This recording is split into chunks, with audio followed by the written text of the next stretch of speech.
La tromboniste et le vautour. Une tromboniste qui s'appelle Goth danse, chante et saute à la corde sur le toit de son immeuble jusqu'à la tombée de la nuit. Elle est heureuse car M. Pôle emploi vient de lui trouver une grande tournée de concerts. Pour fêter ça, elle boit un peu d'alcool, mais elle perd l'équilibre et tombe de l'immeuble. Un vautour passe dans le ciel et l'attrape.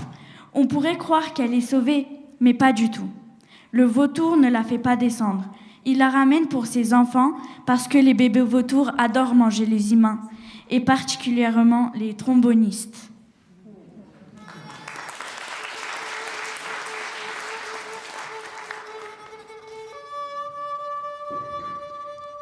La tromboniste.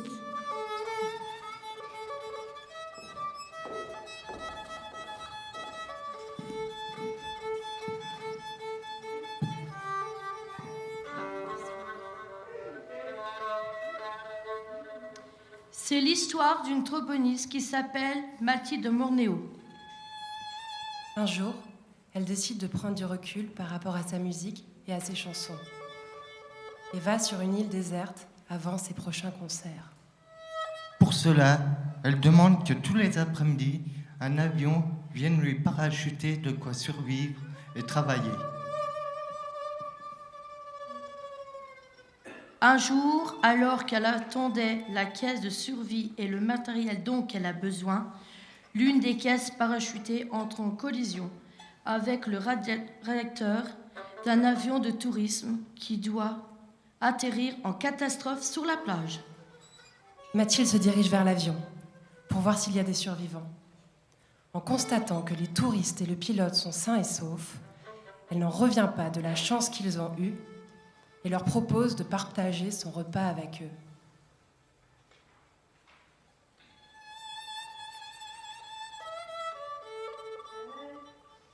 C'est alors que l'un des touristes, Evan, la reconnaît et lui demande de ce qu'elle fait ici toute seule.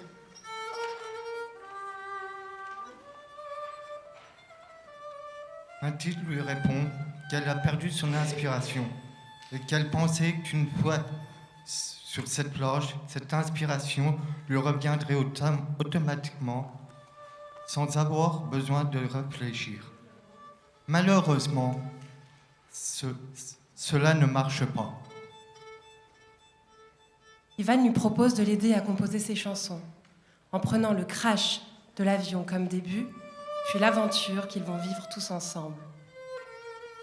En contrepartie, Ivan exige que sa signature apparaisse sur la pochette de l'album à côté de la sienne et qu'elle accepte qu'il chante sur scène lors de ses concerts.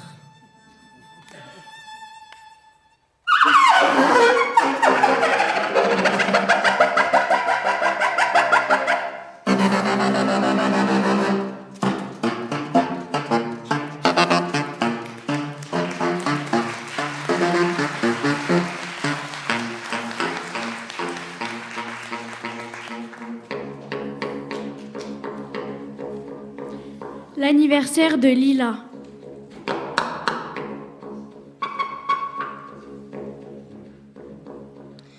Lila a 13 ans. Lila a 13 ans et c'est même le jour de son anniversaire aujourd'hui. Elle veut faire une fête dans un endroit très spécial, sous le pommier, à 15h. Elle invite ses amis et sa famille. Elle fait venir un musicien. Ils dansent, ils sont heureux.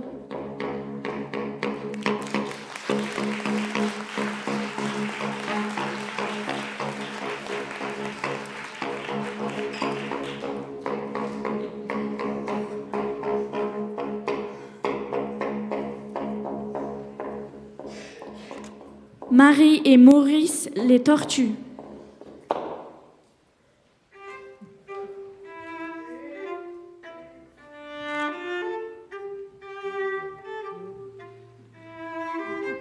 Il était une fois une tortue appelée Marie, qui jouait au ping-pong. Elle rencontra une autre tortue, Maurice. Ensemble, ils jouèrent, mais la balle tomba dans l'eau. Marie sauta dans l'eau et coula. Maurice voulut l'aider et demanda de l'aide aux gens. Une vieille dame appela les pompiers. Ils arrivèrent en hélicoptère et réanimèrent Marie.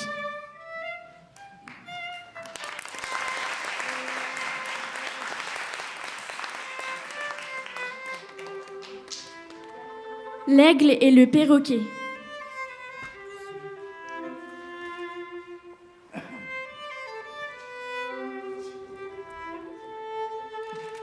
Lina, la jeune mariée, chanta à tue-tête avec son perroquet devant la pharmacie parce que Louis, son mari, ne voulait pas qu'elle chante chez eux. Puis dans le ciel, l'aigle de lui passa et mangea le perroquet car il avait faim. La mariée pleura parce que son oiseau était mort et décida de divorcer de son mari. Elle pleure encore.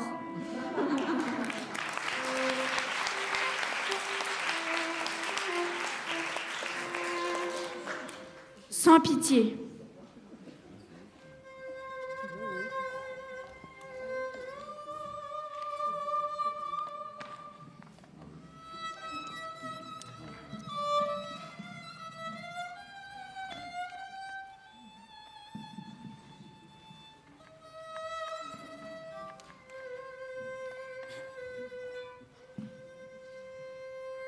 Chaque jour, Edith se rend chez sa mère pour la faire danser. Mais la vieille dame, nommée Martine, est toujours mal lunée et crie sans arrêt. Edith en a marre. Et c'est à cause de ça qu'elle lui ment. Soudain, le téléphone sonne. La vieille dame répond. Et en colère, tend le combiné à sa fille. Tiens, c'est pour toi, toujours pour toi, jamais pour moi. Edith prend le téléphone. D'un seul coup, son visage se fige, puis se décompose. Bien, qu'est-ce qui se passe encore? Le combiné toujours à la main, Edith lui répond. Rien, tu ne pourrais pas comprendre. Je ne suis ni sénile, ni idiote. J'ai pas envie d'en parler, c'est tout. Pourquoi tu ne veux pas en parler? Parce que t'as un secret? Non, ce n'est tout simplement pas envie. Ah, t'as un amant. Oui, mon amant. Je ne voulais pas te le dire. Je le savais depuis le début. J'attendais que tu me disais la vérité. La mère s'énerve et menace sa fille. C'est bien simple, dire la vérité à ton mari. Tu peux le lui dire. Edith est tremblante. Elle regarde sa mère, les larmes aux yeux. Sa mère reste froide. Pourquoi tu pleures? Edith prend son courage à deux mains. C'était la police Pourquoi la police? pour m'annoncer une mauvaise nouvelle. La mère commence à blêmir. Elle regarde sa fille et comprend que c'est grave. Marcel, mon amant, est mort dans un accident d'avion. C'est bien fait pour toi, le bonus t'a puni. Tu n'as aucune pitié. Edith craque. Elle s'en va en fermant la porte. En descendant les escaliers, elle se met à crier. De plus en plus fort. Soudain, elle se met à chanter. Mon Dieu, mon Dieu. Puis, arrivée dans la rue, le visage plein de larmes, la voix là qui danse. Oui, elle danse. Laissez-le-moi encore un peu, mon amoureux. Un jour, 2 jours, 3 jours.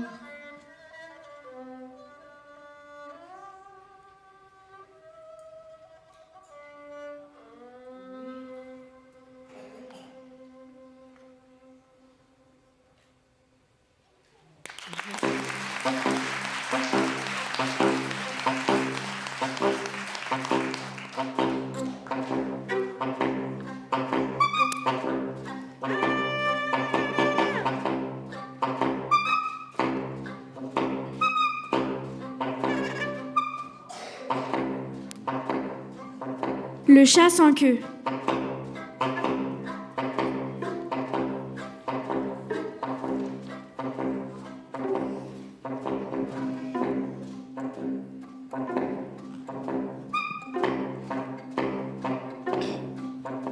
C'est l'histoire du chat sans queue. Si vous vous demandez comment il a fait ça, je vais vous le dire. Il est allé au McDonald's, a commandé un Big Mac, il l'a mangé, puis un clown tueur est arrivé. Il s'est jeté sur mon chat et lui a coupé la queue. Depuis, mon chat a la haine. Et maintenant que vous savez pourquoi mon chat n'a plus de queue, je vais jouer à un jeu vidéo dans lequel il faut éliminer les autres joueurs. Je me lance en duo avec mon chat. Grâce à lui, je suis sûre de gagner.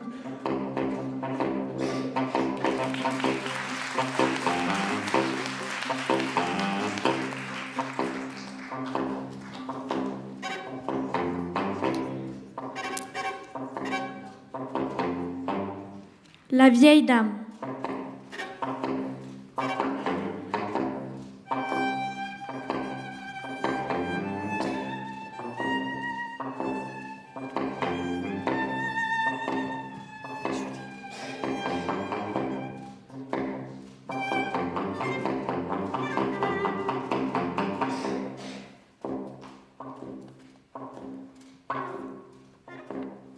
Simone est une vieille femme de 100 ans.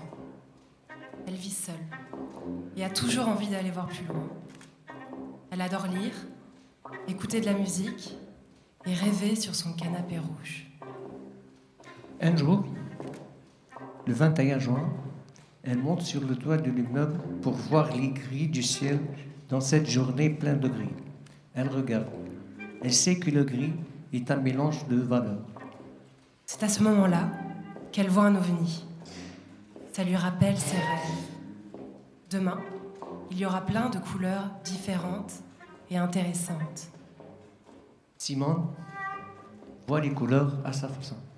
Elle fait la comparaison entre les couleurs de son enfance et celles d'aujourd'hui et celles de demain. En même temps, elle regarde Mars, qu'elle imagine plein de vie et de couleurs. Simone aperçoit un homme à sa fenêtre, en face d'elle. Il a un drapeau dans la main. Il crie. Il fait beaucoup de bruit. Elle croit voir le drapeau qui a été mis sur la Lune. Mais en vérité, il s'agit de celui de l'équipe de football qui a gagné aujourd'hui. Elle ferme les yeux. Elle est fatiguée par toutes ses pensées. Son corps lui paraît lourd. Alors, elle marche un petit pas, sans bruit. Elle retourne vers son canapé rouge et se dit: Je crois que j'ai beaucoup fumé. Demain sera un autre jour.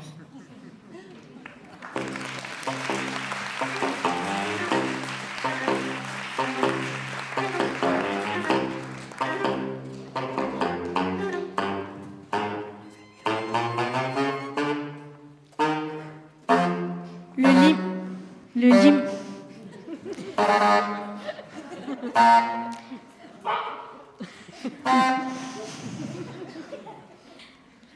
limaçon et les fourmis.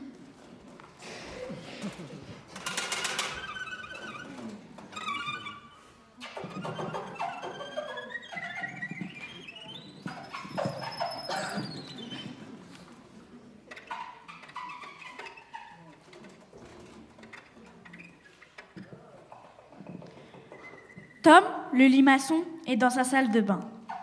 Soudain, les fourmis, ses pires ennemis, arrivent par une échelle de corde qui tombe du ciel et entrent dans sa salle de bain. Tom sort un pistolet en plastique et dit « Et vous, les fourmis, sortez de chez moi !» Non ! Tom ne va pas abandonner pour un non. Il ouvre une boîte secrète et les asperge de bave. Les fourmis sont dégoûtées. Elles abandonnent, mais jurent de revenir pour se venger.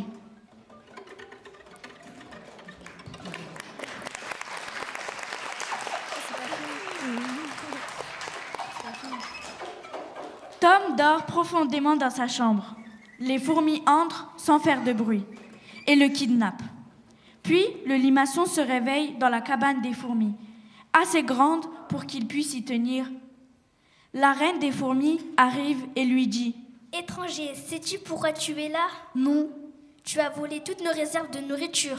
Nous avions des laitues, des salades. Mais je n'avais plus de réserve de nourriture. Et nous avons aussi besoin de nourriture. » Tom est gêné après les paroles de la reine. Elle a pitié de Tom et lui propose un marché. Je passe l'éponge à condition que... À condition que quoi ? À condition que tu deviennes notre associé. Votre associé ? Oui, en gros, à chaque fois que nos ennemis viendront pour nous manger, tu les aspergeras avec ta balle. Mais je suis une limace, je ne suis pas du tout rapide. Nous avons pensé à tout. Nous avons construit une machine et je voudrais bien que tu en parles à tes amis. D'accord, mais je voudrais que vous me nourrissiez, car c'est avec de la nourriture que je produis de la bave. D'accord. C'est qui vos ennemis ? Les chics. Tom et les fourmis deviennent associés et amis.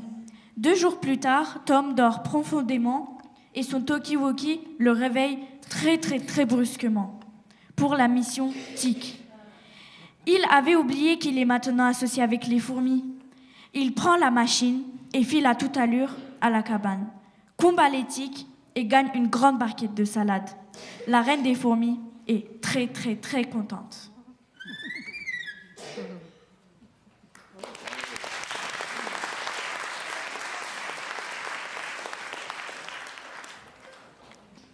Les sauterelles assoiffées.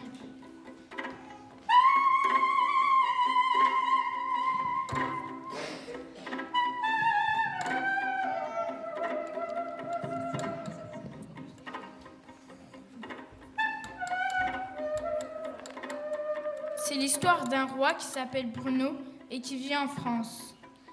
Il mange un gâteau au chocolat chez lui à 23h30. Le lendemain, il y a une invasion de sauterelles car il n'y a plus d'eau. Mais le roi a des réserves d'eau et les sauterelles peuvent rentrer dans leur pays.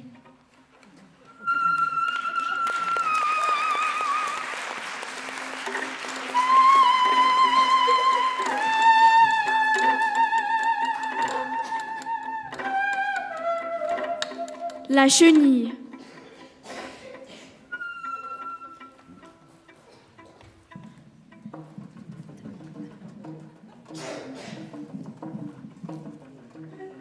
Tom la chenille est tombé sous l'évier de la cuisine. Le propriétaire de la maison mange des graines d'arbre. Il lave son assiette et les graines tombent sous le levier. Un arbre pousse. Tom y grimpe.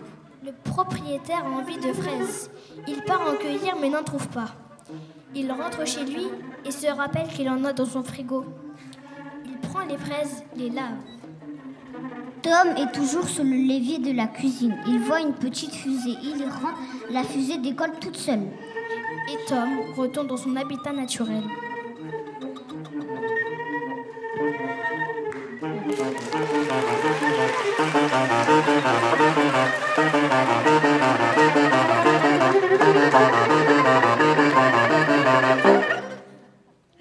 au café.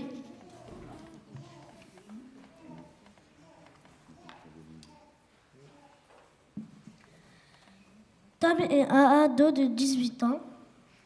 Il est en train de prendre son petit déjeuner. Ce matin-là, il montait sur un chêne et apercevant au loin une fusée. Il rêve d'aller dans un café. Quand il était petit, ses parents lui avaient interdit de boire du café à son âge. Et il a une envie incroyable de boire du café. Dès que la fusée passe, Tom se précipite. Il est emporté par la fusée. Il glisse sans faire exprès et tombe de la fusée. Soudain, un ange passe et le rattrape. Il atterrit alors sur la terrasse d'un café et peut se faire servir un expresso au lait.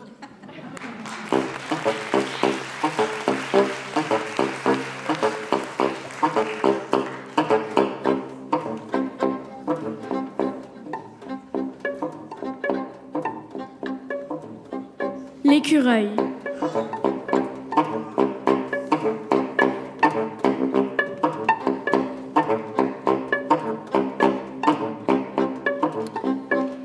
C'est l'histoire d'un écureuil qui habite à la pépinière. Tous les après-midi, il s'amuse à monter les 10 étages de son tronc d'arbre. Ses parents trouvent que c'est un jeu trop dangereux. Ils ont peur qu'il se casse une jambe ou un bras.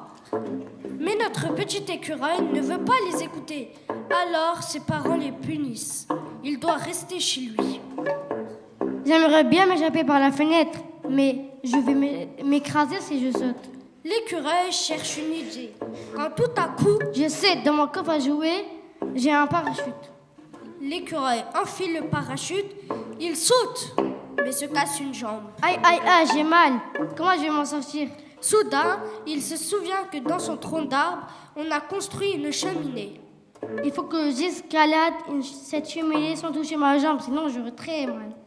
Et le voilà qui remonte la cheminée. En arrivant chez lui, ses parents le voient et lui demandent ce qu'il s'est passé. L'écureuil leur explique tout et leur promet de ne plus jamais recommencer.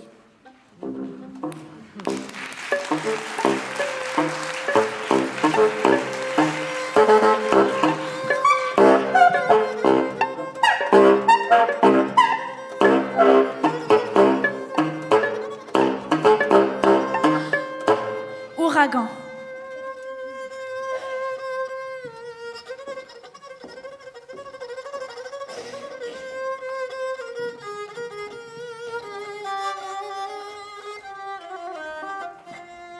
Comme tous les jours, Marie a quitté son travail à 17h.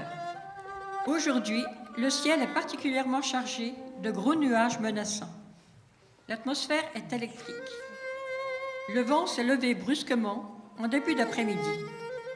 Marie est pressée de rentrer chez elle car elle a rendez-vous avec ses amies Cécile et Tiphaine pour leur sortie hebdomadaire, ce soir ciné puis resto.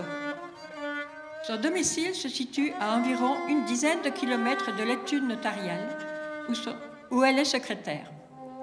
Elle redouble de prudence car la pluie a fait son apparition et les bourrasques de vent sont de plus en plus violentes. On a l'impression qu'un ouragan se prépare. Marie se sent toujours nerveuse dans ces conditions, d'autant plus que ce matin, elle s'est disputée avec Mathieu au moment du petit déjeuner. Mathieu, c'est son petit ami. Ils se sont connus lors d'un mariage. Marie était témoin de la mariée et Mathieu, garçon d'honneur du futur époux. Tous les deux sortaient d'une relation compliquée et ne se sentaient pas prêts pour une nouvelle histoire. Elle venait de découvrir que Ludovic, son amoureux d'alors, était marié. Pourtant, quand elle rencontra Mathieu, ce fut un coup de foudre réciproque. Elle pensait vraiment avoir rencontré le grand amour et après 6 mois de fréquentation assidue, ils décidèrent de vivre ensemble. Cela faisait maintenant 4 ans et chacun s'épanouissait dans cette nouvelle vie. C'est pourquoi, ce matin, Mathieu a réitéré sa demande en mariage et qu'une fois de plus, Marie a refusé. Ses parents avaient divorcé alors qu'elle n'avait que 6 ans. Pour elle, officialiser leur union signifie bébé, et malgré ses 28 ans, elle ne se sent pas capable d'élever un enfant.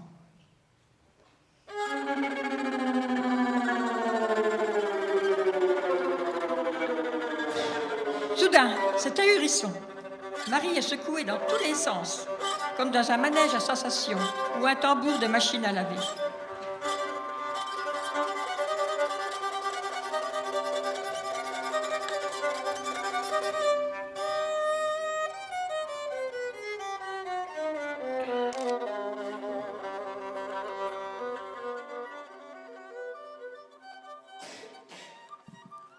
Cet après-midi, maman m'emmène au zoo pour mon 4e anniversaire.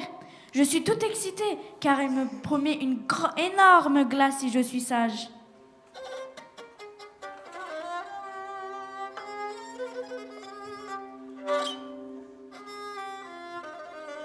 Papa est parti ce matin. Je ne comprends pas tout, mais une grande tristesse m'envahit.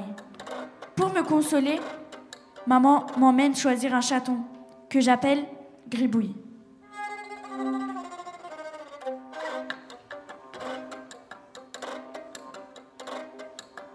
J'ai 8 ans et pendant les vacances de Pâques, je sillonne les côtes de la Manche en camping-car. Ma copine Tiffaine a convaincu mes parents et les siens de faire profiter de leur séjour. J'ai été émerveillée par le mont Saint-Michel et les falaises d'Étretat.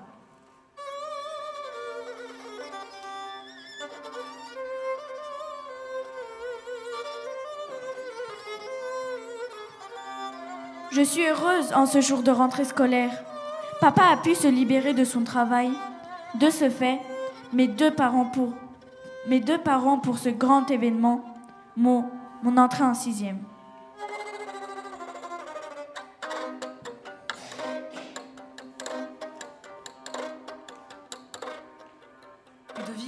Ludovic vient de m'avouer qu'il avait 3 enfants. Je m'étais beaucoup investie dans cette relation et en suis ressortie brisée.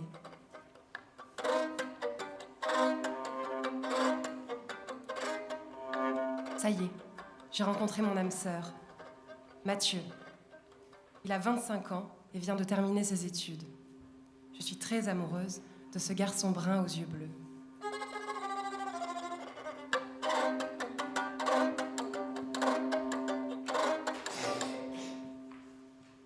Puis, tout s'arrête. Dans sa chambre d'hôpital, Marie ouvre les yeux et découvre Mathieu à son chevet. Il est méconnaissable, les traits tirés par l'inquiétude. Elle lui sourit. « Oui, je veux t'épouser. »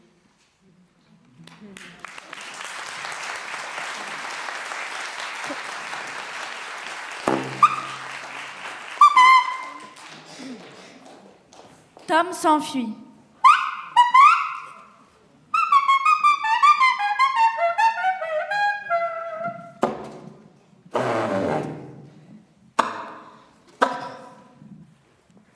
Tom a 18 ans.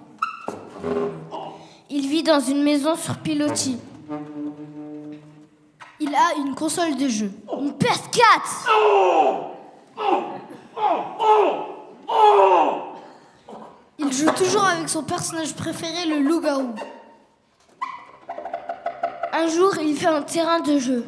C'est un mode de jeu où l'on peut faire ce qu'on veut. Ses amis et lui font un cache-cache. C'est un jeu dans lequel on doit se cacher et piéger la personne qui compte. Il trouve une cachette super cool. Il va piéger ses amis YK le rappeur et le loup-garou. Mais une tempête arrive et tout à coup, le loup-garou sort de la télé.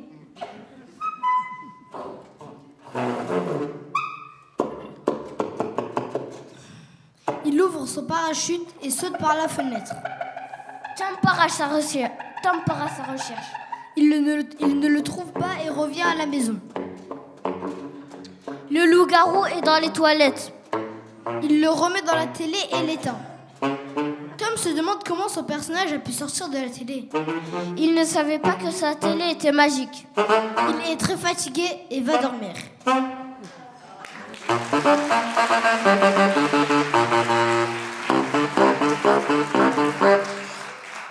Caleb et les Titans.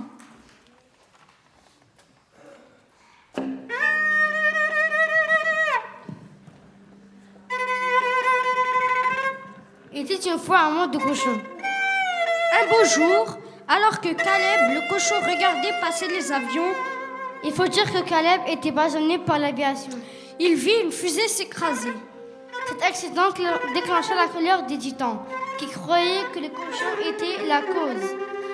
Les titans décidèrent de se venger de l'insolence des cochons.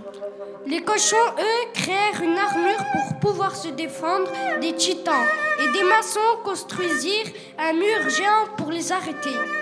Ils réussirent, mais les titans firent quand même des millions de morts. Un siècle plus tard, le cochon passionné, l'avion, a grandi. Il a monté une armée. 15 ans passent, pas d'attaque. L'armée se ramollit. Mais pas Caleb, il garde son armure jour et nuit. Le jour de son anniversaire, personne n'est prêt.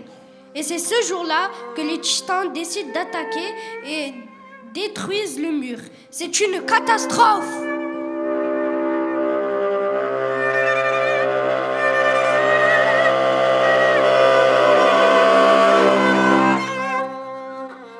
Caleb réussit à sauver certains de ses amis. Il parvient à toucher les titans qui a cassé le mur. Les titans s'y dissous. Les maçons reconstruisent le mur. Mais les titans ont anéanti presque toute la population. Toutes les terres sont détruites. Caleb est désespéré. Les chevaux meurent de soif. Caleb se crée alors une nouvelle armure. C'est un équipement très dimensionnel avec des grappins qui peuvent s'accrocher n'importe où. Et avec des épées qui peuvent résister à l'attaque des titans. Ils ont fabriqué plusieurs pour son armée. Plusieurs titans apparaissent. Caleb garde son calme. Il leur tranche la tête un par un. Soudain, bam! Il est mort! L'humanité est anéantie.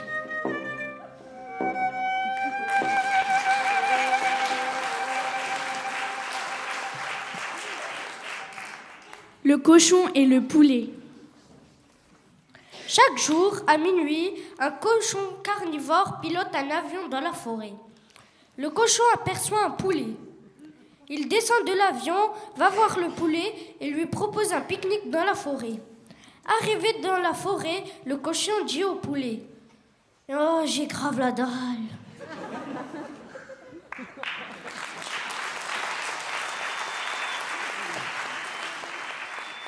Le cochon de l'espace.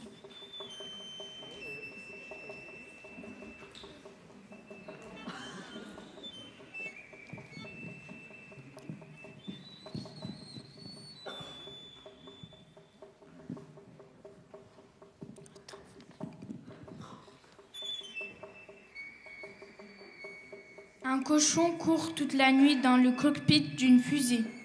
Soudain, un vélo volant apparaît. Il est invisible, mais le cochon jette une balle dessus et il devient visible.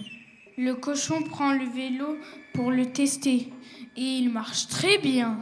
Il va aller dans l'espace puis retourne dans son village pour Tout le créer monde d'autres peut en- vélos invisibles. Tout le monde peut en avoir un.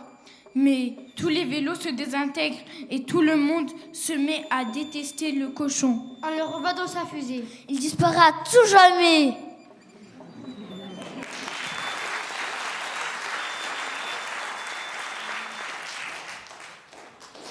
Est républicain, vendredi 19 octobre 2018.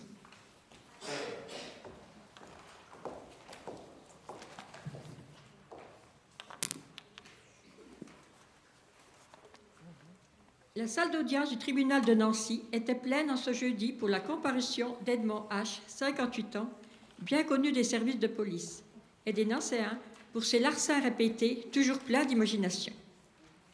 Pour nous rappeler que les plus récents, citant un vol de fleurs dans un parterre municipal, pour aller fleurir une école qu'il trouvait trop triste, un vol d'un sandwich dans une boucherie pour l'offrir à un SDF, etc. Edmond se présenta à la barre Telle un habitué, en déclinant son identité, et la présidente de séance commença son interrogatoire. Pouvez-vous nous expliquer cet énième geste insensé? Vous aviez dit avoir emprunté cet hélicoptère car vous étiez pressé de faire une livraison. Expliquez-vous. Oui, j'étais pressé et ma mobilette est tombée en panne. Alors, comme je passais près de l'aérodrome, je me suis dit, pourquoi pas? Mais je l'aurais ramené après avoir déposé mon cadeau. Je vous jure, Madame la Présidente. Et vous saviez piloter un hélicoptère? Pas vraiment, Madame la Présidente.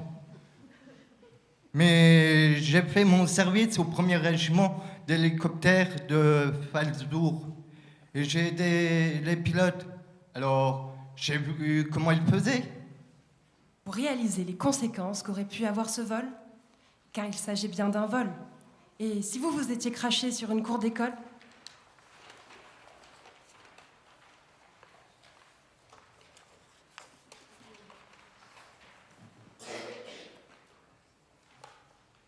Madame la Présidente, j'ai fait très attention. Je vous ai dit que je l'aurais ramené l'hélicoptère. Il fallait juste que je me dépêche. Est-ce que vous allez nous dire pourquoi cette livraison était si urgente? C'est que... Lorsque la police vous a arrêté à la maison de retraite de D, vous avez su que dire? Ce petit voyage dans les airs vous aurait-il rendu muet? Non, Madame la Présidente. C'est que... En fait, c'est pour faire une surprise à ma maman. Une surprise? À votre mère, tiens donc.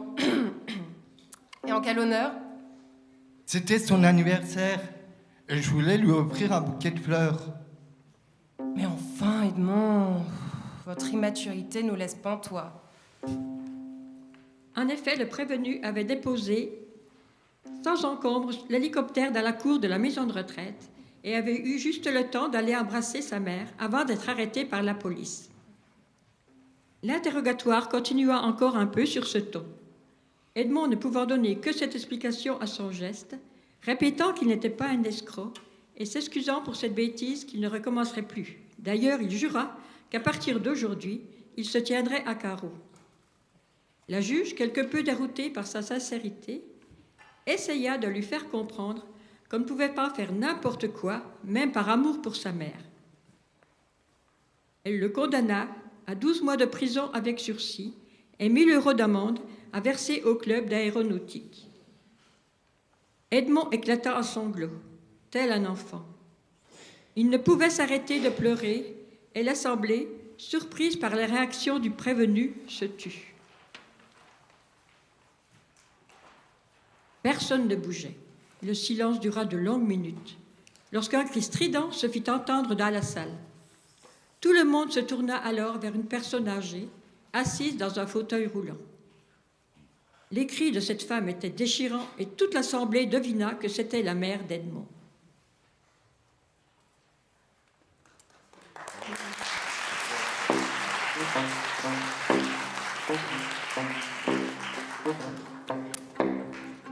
Le cactus.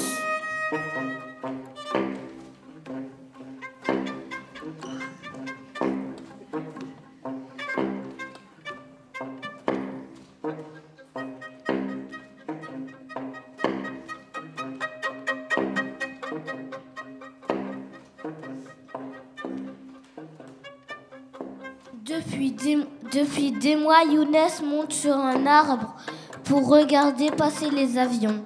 Ce jour-là passe l'avion de Périne-le-Maire. Tout à coup, un orage très violent fait tomber l'avion qui s'écrase dans le désert. Tout le monde est mort, sauf Périne-le-Maire qui sort de l'avion. Pour se nourrir, elle trouve un cactus. Le mange et meurt. C'est Younes qui l'avait empoisonné.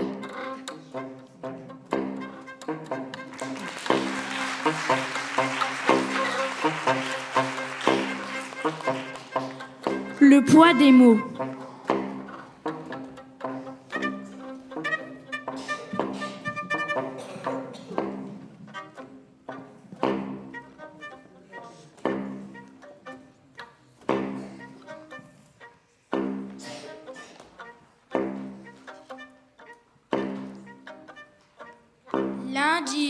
Papa, tu veux bien me lire ce livre? Je suis en train de bricoler, Booba. Débrouille-toi tout seul. Le petit ours insiste auprès de son père. Mais je ne sais pas bien encore déchiffrer et la maîtresse dit que c'est bien de lire avec ses parents. Papa ours ne répond rien. Et ce soir-là, Booba regarde les images en essayant de comprendre les mots. Mardi. Booba revient à la maison avec un papier à la main. Papa, regarde cette publicité. Il y a des dégustations gratuites dans une usine de miel. Papa ours prend le prospectus et aussitôt, les lettres devant ses yeux se mettent à danser et sa vue se trouble. Elle est où, cette fabrique? C'est quelque part dans les bois de Belle-Violette. Cherche, l'adresse doit être écrite quelque part. Le bois de la Belle-Violette, je ne suis jamais allé. On ira, on ira. Booba insiste et Papa ours accepte en soupirant. D'accord, on ira demain. Mercredi. Booba et son papa partent à pied. Booba est content. Après 1 heure de marche, ils arrivent à l'entrée du bois. Papa ours regarde autour de lui. Il espère que quelqu'un pourra les aider, mais il n'y a personne. Papa, regarde, il y a des panneaux là-bas. Il s'approche d'un grand carrefour, d'où partent plein de sentiers. Alors, c'est par où? Booba s'impatiente, mais de nouveau les lettres se mettent à danser devant les yeux de Papa ours et sa vue se trouble. Sur une pancarte, il repère le dessin d'une abeille. Alors il affirme. C'est par là. Ils marchent longtemps, et ils se perdent. La nuit commence à tomber. Alors Papa ours décide de construire une cabane et de dormir dans le bois. Jeudi.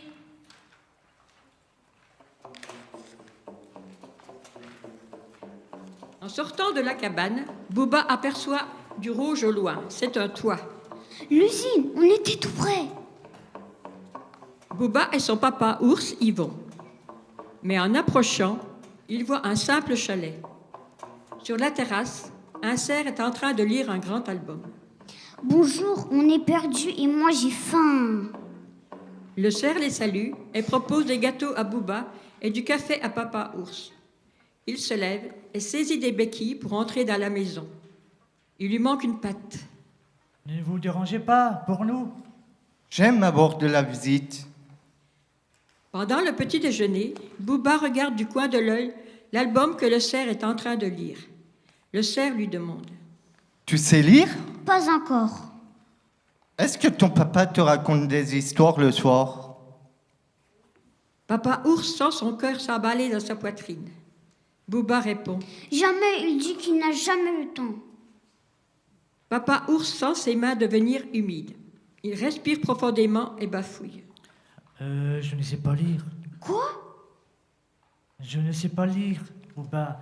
Je ne suis jamais allé à l'école. C'est pour ça qu'on s'est perdu. Je ne sais pas déchiffrer les pancartes. Booba regarde son père avec des yeux immenses. Mais pourquoi tu me l'avais jamais dit? Ce n'est pas facile de dire ça à son enfant. Le cerf est ému. Je pourrais vous apprendre. Vendredi. Pendant que Booba est à l'école, Papa ours passe sa journée à fabriquer un étrange objet qui ressemble à une patte de chaise. Samedi. Papa ours et Booba retournent chez le cerf. Ils ont emporté leurs affaires pour dormir, ainsi que l'étrange objet. Ce jour-là, les petits-enfants du cerf sont là et Booba s'amuse comme un fou. Il passe beaucoup de temps à jouer avec eux, pendant que Papa ours prend sa première leçon de lecture. Et ce jour-là, comme par magie, les lettres dansent moins sous les yeux de Papa ours. Dimanche. Au petit déjeuner, Papa ours offre au cerf la jambe de bois qu'il a fabriquée pour lui. Le cerf a les larmes aux yeux. Après quelques ajustements, la patte en chaîne épouse parfaitement le corps du cerf. Il peut marcher presque comme avant. Puis, tous ensemble, petits et grands, vont à l'usine toute proche. Sur un pot de miel, Papa ours réussit à lire tout seul le mot sapin. Ce soir-là, en se quittant, Ils se serrent tous dans les bras des uns des autres en se disant « À samedi prochain !» Pour une autre leçon. Pour notre promenade.